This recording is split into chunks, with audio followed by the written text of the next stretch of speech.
Hello students, how are you? I hope you are healthy, safe and sound. तो बच्चों D and F block में हमने D block last class में start कर लिया था। इलेक्ट्रॉनिक कॉन्फ़िगरेशन के बाद हम लोग इस बात पर आ गए थे कि डी ब्लॉक में अब अनपेयर्ड इलेक्ट्रॉन से रिलेटेड प्रॉपर्टीज़ क्या हैं। कुछ बच्चों को डाउट था कि नोट्स कंटिन्यूएशन में नहीं है, तो बेटा जो पढ़ा रहा हूँ नोट्स उसके हिसाब से है, आप भी वैसे ही बनाइए। वो नंबरिंग से कोई फ़र्क नहीं पड़ता, नंबरिंग थोड़ी आगे पीछे हो गई थी उसमें, तो जैसे जैसे काम हो रहा है वैसे वैसे नोट्स मिलेंगे। आप सीक्वेंस में मत जाइए, जैसे मैं करा रहा हूँ उस हिसाब से करिए, एक भी टॉपिक एनसीईआरटी से मिसिंग नहीं होगा। कुछ बच्चे ये भी पूछ रहे हैं कि आप स्टार्टिंग के चैप्टर्स कब कराएंगे, तो सारा काम होगा, आप बिल्कुल परेशान मत होइए। एग्ज़ाम से पहले पूरा आपका काम करा दिया जाएगा, आगे पीछे सब हो जाएगा। मैंने पहले ही लेक्चर में कहा था सिलेबस में कुछ अपडेशन होने के चांसेस हैं, अभी उसी का ही इंतज़ार हो रहा है। बिल्कुल परेशान मत होइए। टॉपिक के बाद आप कल मैंने बोर्ड के क्वेश्चन भी कराए थे, तो आपको आइडिया हो गया होगा कि जो पढ़ा रहे हैं उसमें इंपॉर्टेंट पे ध्यान लेके चलना है। हर 4 से 5 साल के क्वेश्चंस हर टॉपिक के बाद आपको दिए जाएंगे। तो कल हमने 3 टॉपिक पढ़े थे, अच्छे से समझ में आ गए होंगे। नहीं आए हैं पूछ सकते हैं, कोशिश तो पूरी की गई थी कि कोई दिक्कत रहे ना। आज कुछ प्रॉपर्टीज़ और भी हैं। कल हमने पढ़ लिया था कि मैग्नेटिक प्रॉपर्टीज़ का क्या सिस्टम है, मेल्टिंग पॉइंट बॉइलिंग पॉइंट का क्या सिस्टम है अनपेयर्ड इलेक्ट्रॉन से, कलर का क्या सिस्टम है। आज जो हमें पढ़ना है वो पढ़ना है catalytic property and variable oxidation state. ये बहुत ही ज़्यादा इंपॉर्टेंट टॉपिक है दोनों ही बेटा। बताता हूँ कैसे। एक कैटालिटिक प्रॉपर्टी, और कल मैंने अदर्स करके छोड़ दिया था, तो अदर्स में आएगा बेटा आपका वेरिएबल ऑक्सीडेशन स्टेट, क्योंकि मैंने सारा लिखा नहीं था बेटा। वेरिएबल ऑक्सीडेशन स्टेट सब आपको बताया जाएगा। फिलहाल कैटालिटिक प्रॉपर्टी से स्टार्ट करते हैं। अब आप लोग 11th क्लास कर 12th में आए हैं, तो इतनी जानकारी आपको है कि रिएक्शंस में हम कैटलिस्ट का इस्तेमाल करते हैं। बहुत सी रिएक्शंस जो स्लो होती हैं, जो धीरे होती हैं, उनके रेट को, उनके होने की स्पीड को बढ़ाने के लिए हम कैटलिस्ट का इस्तेमाल करते हैं। सरफेस केमिस्ट्री चैप्टर 5 में इसका बहुत अच्छे से डिस्क्रिप्शन है, पहले मैं वही समझाऊंगा आपको, ताकि आपको ये समझ में आए कि पहले कैटालिस्ट क्या होता है, तभी हम समझेंगे कि कैटालिटिक प्रॉपर्टीज़ क्या हैं। अब आप सुनिए, मान लीजिए किसी रिएक्शन में जब हम रिएक्टेंट को रिएक्ट करा रहे हैं आपस में, तो वो रिएक्शन बहुत स्लो है और उसको होने में 4 से 5 घंटे लग रहे हैं, या उससे भी ज़्यादा का समय लग रहा है। तो जे बर्जीलियस नाम के वैज्ञानिक ने कुछ फॉरेन रिएजेंट्स डालने स्टार्ट किए, ऐसे जो रिएक्टेंट नहीं है। फॉरेन मीन्स बाहर का।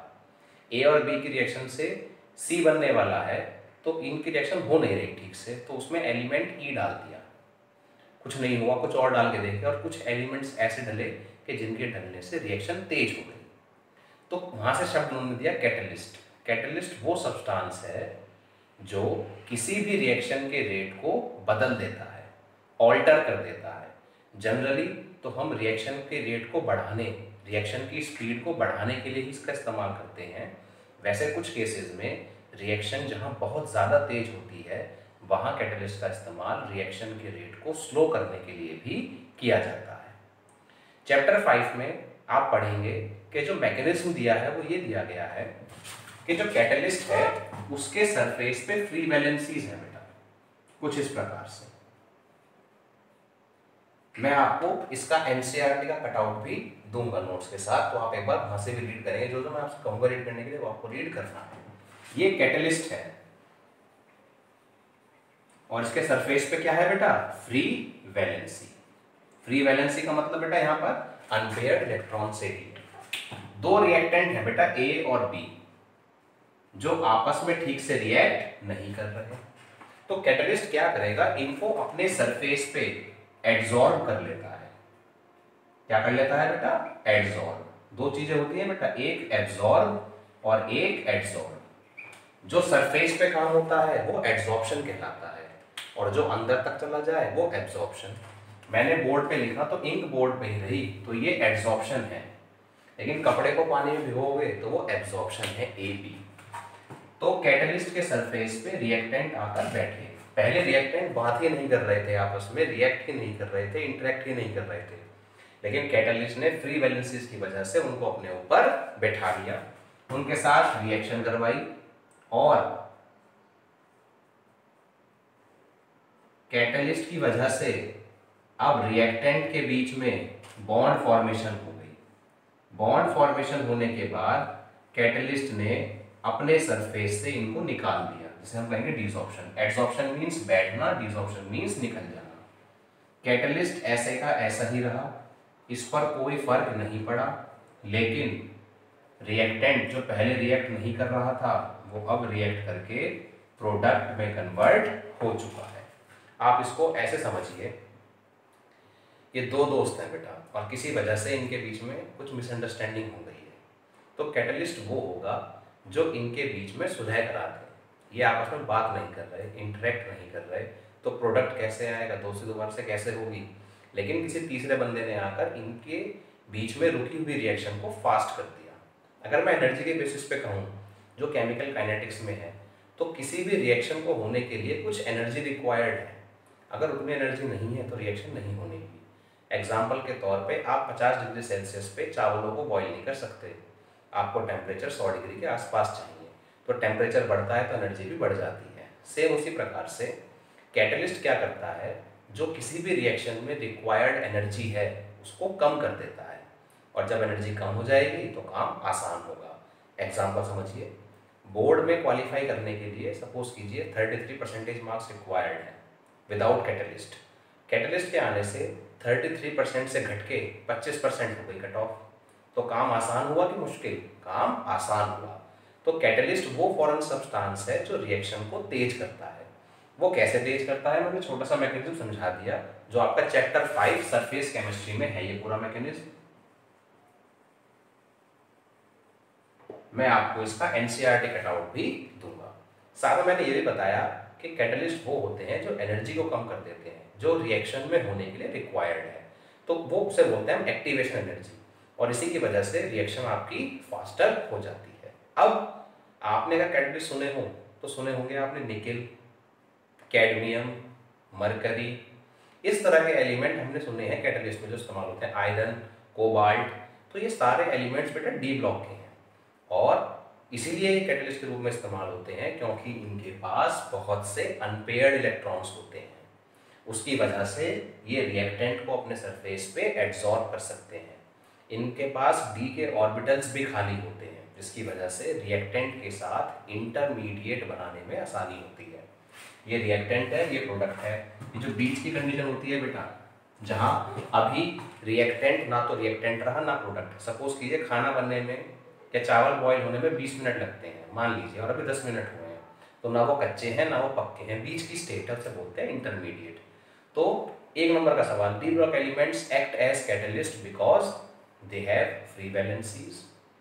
Second, they have vacant d orbitals with the help of which they can form intermediate with the reactants and give a low reaction path to the reactants। उनको एक कम energy वाला path देते हैं जिसकी वजह से रिएक्शन की आसानी से हो पाती है।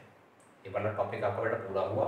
अब मैं बात करता हूँ वेरिएबल ऑक्सीडेशन स्टेट की। ये बहुत ज़्यादा इंपॉर्टेंट है और इस पे से सवाल आप 100% मान के चलिए कि आता ही आता है। ये टॉपिक थोड़ा ज़्यादा इंपॉर्टेंट है। कौन सा बेटा?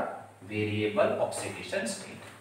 तो पहले तो आपको ये पता हो कि ऑक्सीडेशन स्टेट क्या होती है बेटा। तो मैं पूरा डीपली न जाकर अभी फिलहाल ये बताऊंगा शॉर्ट में कि व्हाट इज ऑक्सीडेशन स्टेट।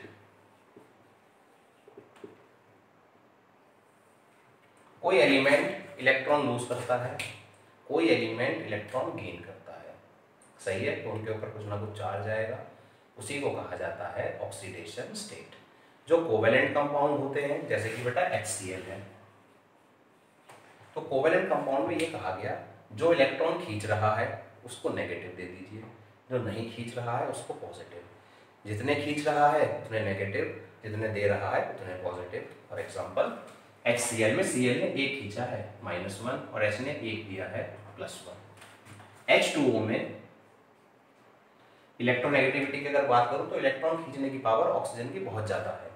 तो O ने इससे भी खींचा है, इससे भी खींचा है, तो खुद पे तो आएगा -2 और इन पर आएगा +1 और +1। पीरियोडिक टेबल में सबसे ज़्यादा इलेक्ट्रोनेगेटिविटी फ्लोरीन की है, फिर ऑक्सीजन की, फिर नाइट्रोजन की और फिर क्लोरीन की। ये समझाया गया था पॉलिंग स्केल से बेटा, क्लास 11 चैप्टर 3 के इलेक्ट्रॉन्स को अपनी तरफ अट्रैक्ट करने की टेंडेंसी, किसी भी कोवेलेंट बॉन्ड में शेयर्ड पेयर ऑफ इलेक्ट्रॉन्स को अपनी तरफ खींचने की टेंडेंसी को ही किसी भी शेयर्ड पेयर ऑफ इलेक्ट्रॉन्स को अपनी तरफ अट्रैक्ट करने की टेंडेंसी को कोवेलेंट बॉन्ड में इलेक्ट्रोनेगेटिविटी कहा जाता है। तो फिलहाल आपको ऑक्सीजन स्टेट समझ में आ गया होगा। अगर NaCl है तो बहुत सिंपल है, Na+ है बेटा और Cl- है, इसमें ऐसी कोई खास दिक्कत नहीं। अब सवाल है, हेडिंग से समझ रहे हैं कि वेरिएबल स्टेट है, तो ये समझिए बेटा सोडियम का चार्ज +1 फिक्स है, लेकिन डी ब्लॉक एलिमेंट्स में हमने देखा Fe की बात करूं तो Fe2+ भी है बेटा और Fe3+ भी है, कॉपर प्लस भी है, कॉपर 2+ भी है। Mn की बात करूं तो Mn2+ भी है, 3+ भी है, 4+ भी है, 5+ भी है, 6+ भी है बेटा और 7+ भी है। ऐसे ही क्रोमियम का है बेटा 2+, 3+, 4+, 5+ एंड 6+। तो क्वेश्चन ये है वाई, ये लोग ऐसे बिहेव क्यों कर रहे हैं? सोडियम तो नहीं करता लेकिन ये लोग करते हैं।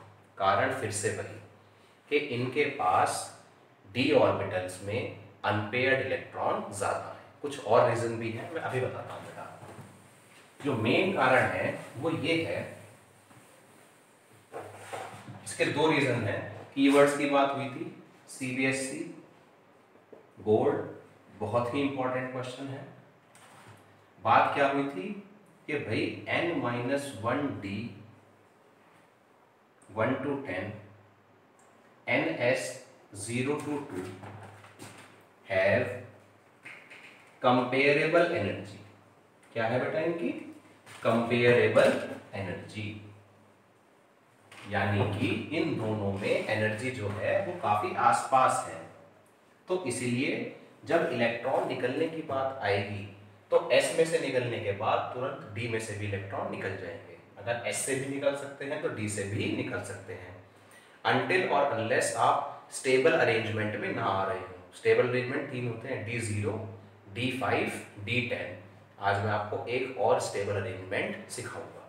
तो पहला रीजन आपको ये लिखना है कि N-1D और NS सबशेल की कंपेरेबल एनर्जी है, इसलिए इलेक्ट्रॉन्स ये आसानी से ज्यादा लूज करते हैं। Second, they have more number of unpaired electrons. इनके पास अनपेयर्ड इलेक्ट्रॉन्स भी कुछ ज्यादा ही हैं और कुछ ज्यादा ही अनपेयर्ड इलेक्ट्रॉन्स होने की वजह से ये बड़ी आसानी से ज्यादा इलेक्ट्रॉन लूज कर सकते हैं। अब इसका प्रमाण क्या है?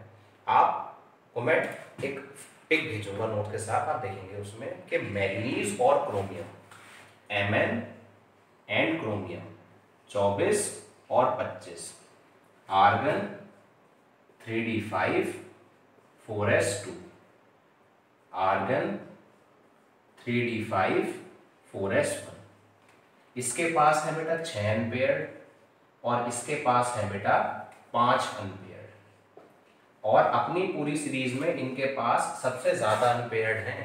और यही 2 एलिमेंट्स ऐसे हैं जो maximum number of oxidation state दिखाते हैं।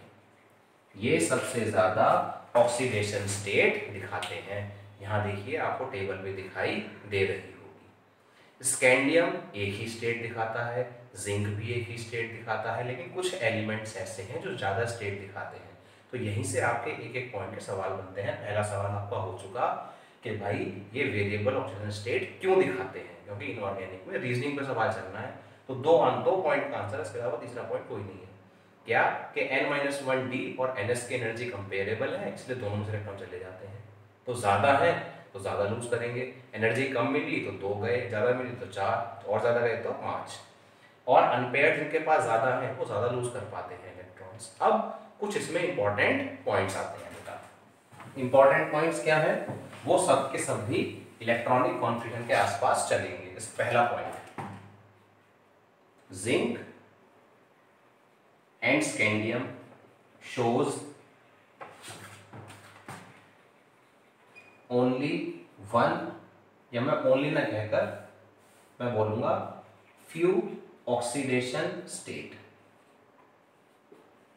कि ये कम दिखाते हैं। तो आंसर देखिए बेटा, जिंक 30 नंबर का एलिमेंट है, आर्गन 3d10 4s2। तो जिंक कहता है कि मैं s के इलेक्ट्रॉन तो लूज कर दूंगा लेकिन मैं d के इलेक्ट्रॉन लूज नहीं करूंगा।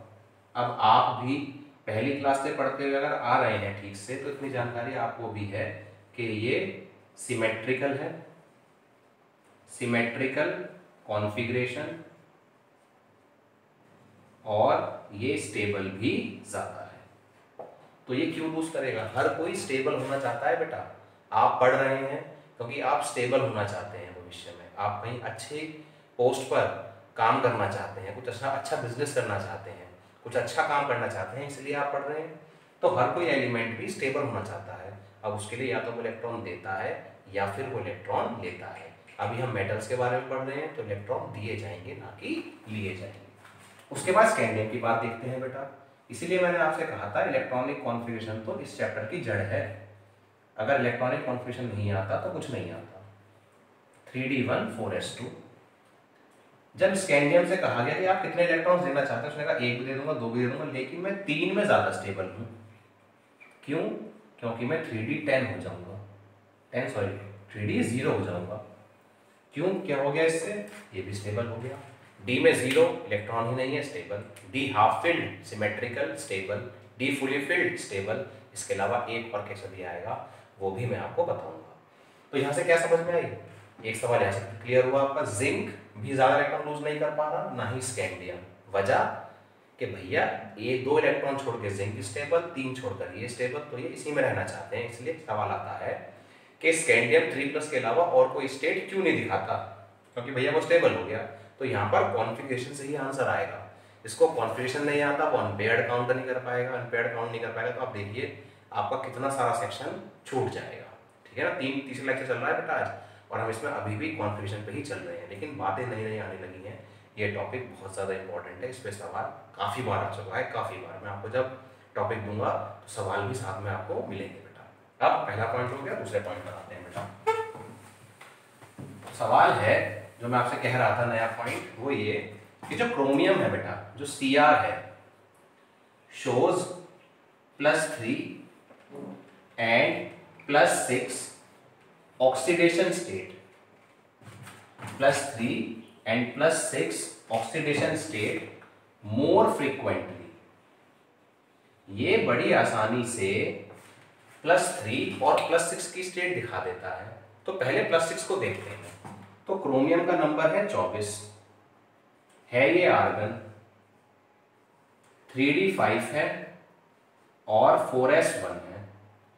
क्रोमियम अगर 6+ है बेटा तो एक s में से और 5 d में से गए तो ये बचा आर्गन। 3d में कितना हो गया बेटा? 0। ये हो गया बिल्कुल खाली। फिर वही बात, मोर सिमेट्री और मोर ही क्या हो गई बेटा? स्टेबिलिटी। तो बात ही खत्म हो गई, कोई दिक्कत ही नहीं आई। अब +3 वाली पे आपका नया पॉइंट है जो आपको समझना है। क्या मैंने आपको कुछ ऐसा बताया था कल कि डी में 5 डब्बे होते हैं और ये 2 हिस्सों में टूटते हैं बेटा। एक हिस्सा कहलाता है Eg, ऊपर वाला जो मैं दिखा रहा हूं, और एक हिस्सा कहलाता है T2G। एक हिस्सा है Eg और एक हिस्सा है T2G। अब क्रोमियम जो है +3 की स्टेट दिखा देता है, तो वैज्ञानिकों ने कहा कि भाई डी में 0 दिखाना चाहिए, डी 5 दिखाना चाहिए, डी 10। क्रिस्टल फील्ड थ्योरी आई, उसने बताया कि डी के जो 5 डब्बे हैं ये बॉन्डिंग के समय टूट भी सकते हैं, और ये टूट जाते हैं। और ऐसे टूटने में जब Cr3+ बनेगा तो कॉन्फ़िगरेशन आएगा आर्गन 3d3। डी में रहेंगे 3 इलेक्ट्रॉन्स, और ये 3 इलेक्ट्रॉन्स T2G में जाके बैठेंगे। Therefore Cr3+ is stable. क्यों? ड्यू टू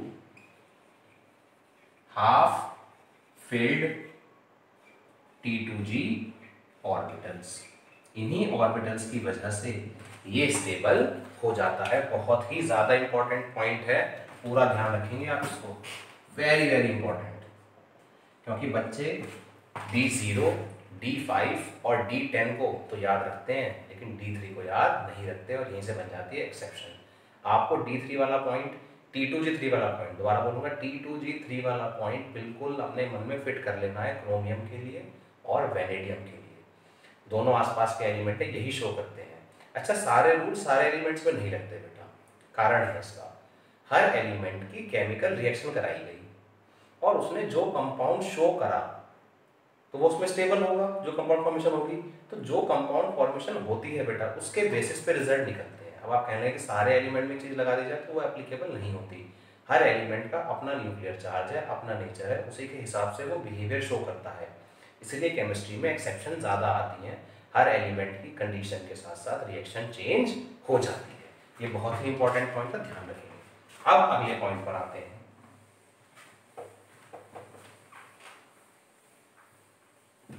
अगला पॉइंट है कि 3D सीरीज में मैग्नीज जो है सबसे ज्यादा ऑक्सीजन स्टेट दिखा देता है। Manganese shows higher oxidation state in 3D series, that is +7।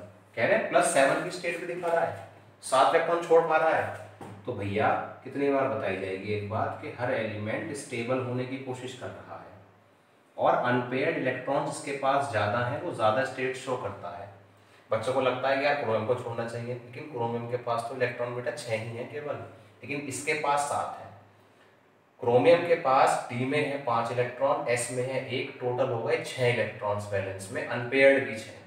Manganese के पास टोटल इलेक्ट्रॉन 7 हैं, अनपेयर्ड 5 हैं, फिर भी ये ज़्यादा इलेक्ट्रॉन लूज कर देता है क्योंकि इसका टोटल बैठ रहा है 7 और क्रोमियम का बैठ रहा है 6। तो मैग्नीज के केस में आप कहेंगे कि मैग्नीज ज़्यादा स्टेट दिखा देता है क्योंकि ये आसानी से अपने सारे इलेक्ट्रॉन लूज कर Mn+7 में कन्वर्ट हो जाता है और इसके पास भी D में 5 ही इलेक्ट्रॉन्स हैं और क्रोमियम के पास भी 5 ही हैं। S के बारे में तो बात चलती ही नहीं, अगर आपने ठीक से पढ़ा है पहला लेक्चर तो बात आई थी कि जो सिमेट्रिकल रूल अप्लाई करते हैं हम वो बेसिकली अप्लाई करते हैं P पे, D पे और F पे, क्योंकि S का तो ऑर्बिटल ही एक है तो उसकी तो बात आप कीजिए ही मत। तो क्रोमियम और मैग्नीज की कहानी कुछ एक सी ही है, लेकिन इसके पास 7 इलेक्ट्रॉन, उसके पास 6। तो आप आंसर लिखेंगे manganese shows more number of oxidation state due to the presence of more number of unpaired electrons। अगले पॉइंट पर आते हैं बेटा। अगला पॉइंट है कि जो ट्रांजिशन एलिमेंट है, very very important point, very very important, paper में कई बार आ चुका है। Transition elements shows higher oxidation state with oxygen and fluorine only। पहला पॉइंट तो ये है, मतलब समझिए कि डी ब्लॉक के एलिमेंट्स इलेक्ट्रॉन तो छोड़ रहे हैं लेकिन ज्यादा इलेक्ट्रॉन छोड़ रहे हैं तब जब इनकी रिएक्शन हो रही है ऑक्सीजन के साथ और फ्लोरीन के साथ। तो अभी आपको समझाया था पीरियोडिक टेबल में सबसे ज्यादा इलेक्ट्रॉन खींचने वाले एलिमेंट कौन से हैं बेटा, फ्लोरीन और oxygen.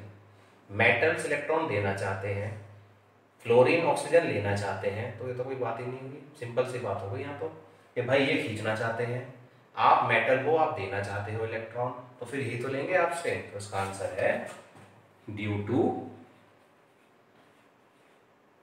There highest electronegativity,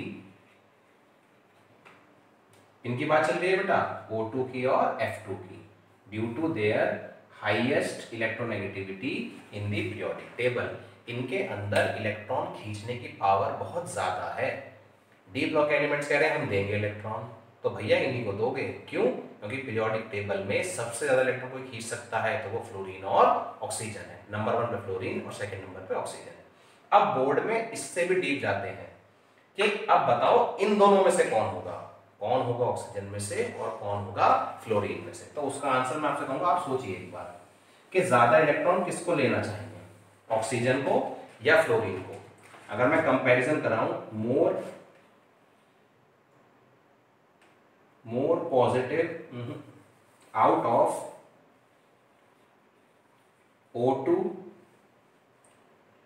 and F2, which element will show higher oxidation state with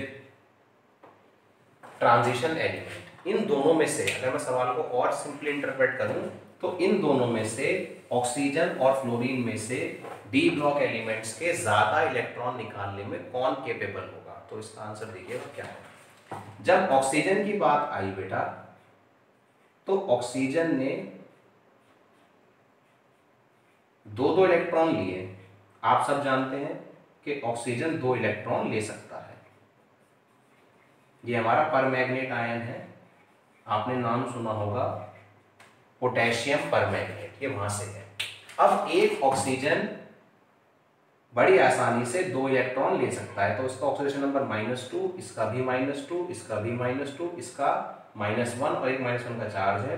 तो टोटल Mn पे जो आएगा वो +7 आएगा। भाई 2 इसको दिए Mn ने, 2 इसको दिए, 2 इसको दिए और 1 इसको दिया।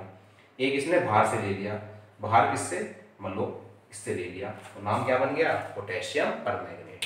अब हो क्या रहा है, अब फ्लोरीन की बारी आई कि फ्लोरीन भाई तू भी ले ले इलेक्ट्रॉन, तो फ्लोरीन भी गया लेने। लेकिन फ्लोरीन केवल एक ही इलेक्ट्रॉन ले सकता है बेटा, 1 2 3 4 5 6 7, 1 2 3 4 5 6 7। तो मैग्नीज जो है हद से हद कितना इलेक्ट्रॉन ले सकता है बेटा, 7, और फ्लोरीन ले सकता है केवल 1। तो आप ध्यान से देखिए, अगर मैग्नीज को +7 की स्टेट दिखानी है तो उसको बुलाने पड़ेंगे 7 फ्लोरीन, और 7 फ्लोरीन की वजह से हो जाएगी भीड़। भीड़ का मतलब है ओवरक्राउडिंग, केमिस्ट्री की भाषा में इसको कहा जाता है steric hindrance. Steric hindrance means भीड़ हो गई। भीड़ हो गई तो आप हो गए लेस स्टेबल। लेस स्टेबल हो गए तो मैग्नीज ने कहा कि भैया मैं ऑक्सीजन को दूंगा ज्यादा इलेक्ट्रॉन। तो मैग्नीज ही एक ऐसा एलिमेंट है इसमें जो +7 की स्टेट दिखा सकता है, यानी हाईएस्ट स्टेट, और वो फ्लोरीन को ना दिखाकर ऑक्सीजन को दिखाता है। बाकी एलिमेंट्स फ्लोरीन के साथ और ऑक्सीजन के साथ मिलकर भी कंपाउंड बना सकते हैं। अगर कोई आपसे पूछे कि सबसे ज्यादा इलेक्ट्रॉन किसको देना प्रीफर करेंगे, तो 2 एलिमेंट्स के नाम आएंगे, ऑक्सीजन और फ्लोरीन। अगर इन दोनों एलिमेंट्स में से कोई सा एक एलिमेंट चुनना हो तो स्टेरिक हिंड्रेंस के बेस पे आंसर ऑक्सीजन जाता है, क्योंकि ऑक्सीजन और फ्लोरीन की इलेक्ट्रोनेगेटिविटी में बहुत ज़्यादा अंतर नहीं है। लेकिन ऑक्सीजन मल्टीपल बॉन्ड फॉर्मेशन की वजह से मैग्नीज के साथ +7 की स्टेट मैग्नीज को शो करा देगा, लेकिन फ्लोरीन के केस में रिक्वायर्ड होंगे 7 फ्लोरीन एटम। तो कोई आपसे कहे कि मैग्नीज +7 की स्टेट किसके साथ प्रेफर करेगा, तो आंसर बनेगा ऑक्सीजन। क्यों? क्योंकि oxygen can form multiple bond easily. ठीक है, इंपॉर्टेंट पॉइंट है, ध्यान से देखिए, नहीं समझना है पूछ लीजिएगा बेटा। अगले पॉइंट पे चलते हैं बेटा।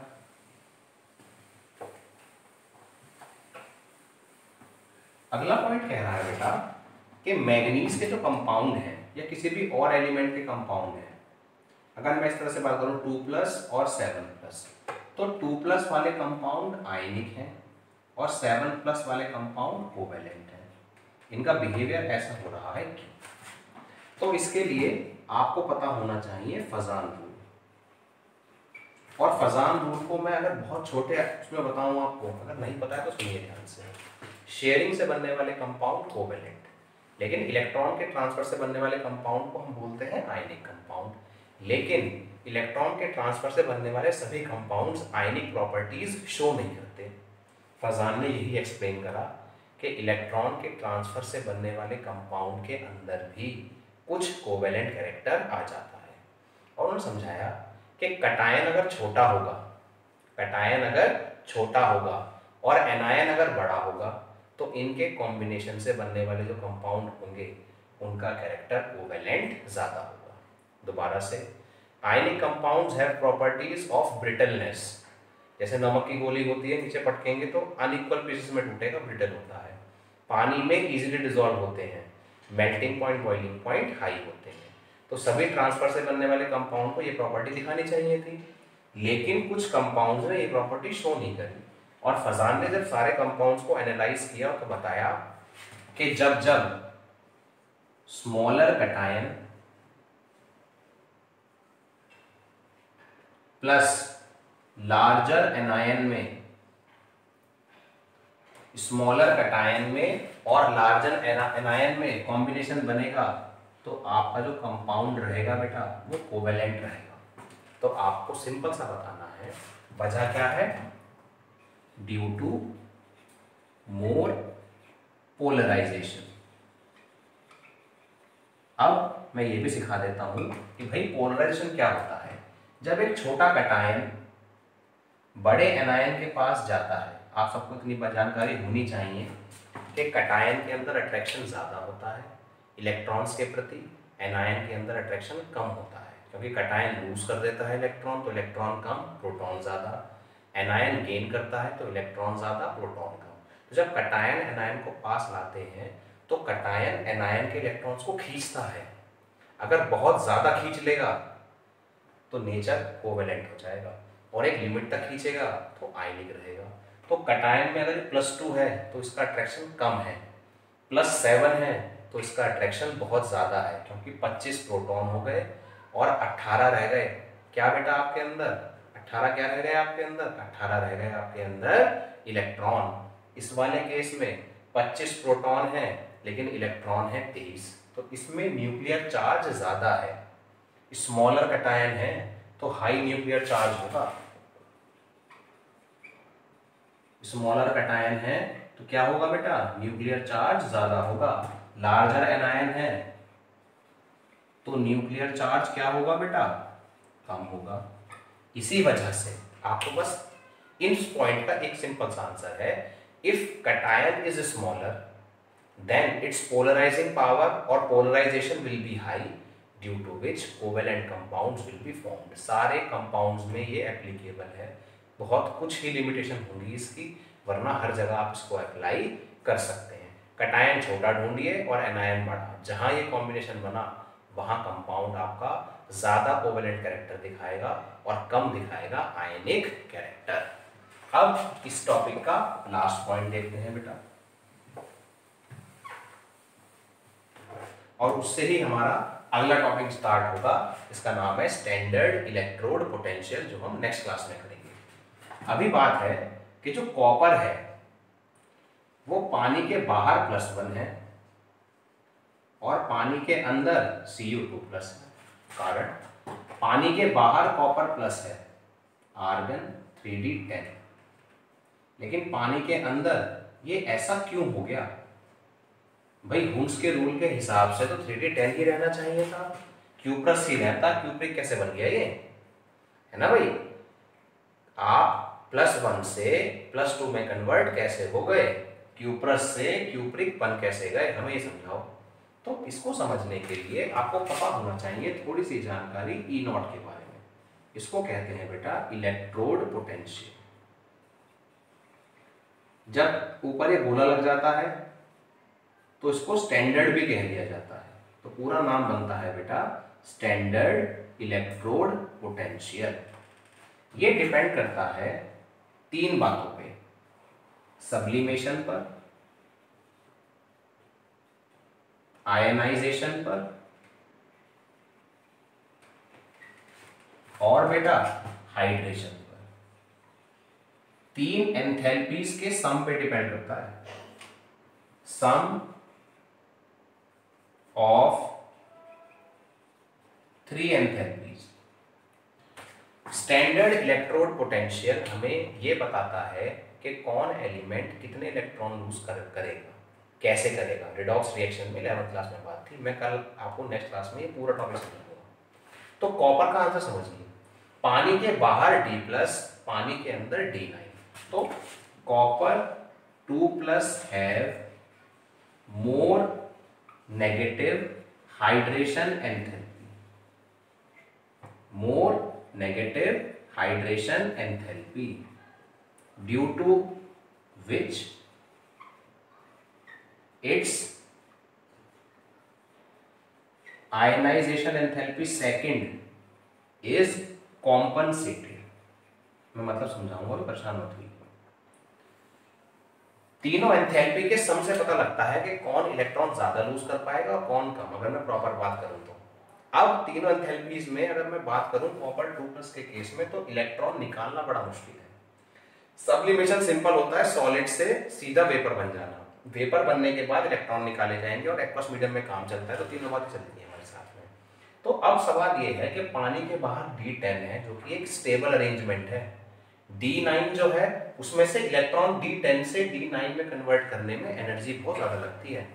D10 से D9 जाने में very high positive ionisation enthalpy है, यानी इलेक्ट्रॉन निकालने की ताकत बहुत ज्यादा लगेगी। अब बहुत ज्यादा ताकत लग रही है तो वो एनर्जी मिल कहां से रही है? वो मिल रही है हाइड्रेशन से। आयनाइजेशन एंथैल्पी तो सपोज कीजिए इतनी इंक्रीज हुई, सपोज कीजिए, लेकिन हाइड्रेशन इतनी डिक्रीज हो गई, मतलब इलेक्ट्रॉन निकालना जितना मुश्किल हुआ हाइड्रेशन उतना ही कम हो गया, तो ओवरऑल सम क्या बनेगा बेटा आपका? छोटा ही बनेगा। इसलिए पानी के अंदर कॉपर 2+ +2 की स्टेट दिखाता है। दोबारा से, किसी भी एलिमेंट का इलेक्ट्रॉन निकलना डिपेंड करता है तीन एंथैल्पीज के सम पे, सब्लिमेशन, आयनाइजेशन, हाइड्रेशन। कॉपर के केस में +1 से +2 आने में आयनाइजेशन इंक्रीज हो गया, लेकिन उसी के मुकाबले हाइड्रेशन ज्यादा डिक्रीज हो गया, यानी मोर नेगेटिव हो गया। अब ये और आसानी से हाइड्रेट हो सकता है। इसी वजह से कॉपर पानी के अंदर +2 की स्टेट दिखाएगा। इसके अलावा एक दो पॉइंट्स और भी आएंगे, वो हम जब क्वेश्चन डिस्कस करेंगे तभी करेंगे। आज के लेक्चर को बिल्कुल भी इजीली नहीं लेंगे आप, बहुत ध्यान से पढ़ेंगे। बहुत ही क्रूशियल टॉपिक हुआ है ऑक्सीडेशन स्टेट। आपने देखा एक ही टॉपिक से 7-8 सवाल निकले हैं और सारे ही सवाल बोर्ड में आ चुके हैं। आपको बोर्ड के क्वेश्चन भी साथ में दिए जाएंगे, तो बिल्कुल भी ध्यान ना भटकाइए, ध्यान से पढ़िए, दोस्तों से शेयर कीजिए, और कोई भी समस्या आए तो पूछिए। नोट्स साथ में बनाइए, सीक्वेंस वगैरह किसी भी चीज़ की कोई दिक्कत मत मानिए, सारा काम कराया जाएगा, कुछ भी आपके लिए लूज पॉइंट नहीं छोड़ा जाएगा। आप अगर रेगुलर ध्यान देंगे तो आपको किसी चीज़ में दिक्कत नहीं आने दूंगा बेटा। पूरी मेहनत कीजिए, कोई भी दिक्कत आए तो आप मुझसे बात कर सकते हैं। थैंक यू, जय हिंद।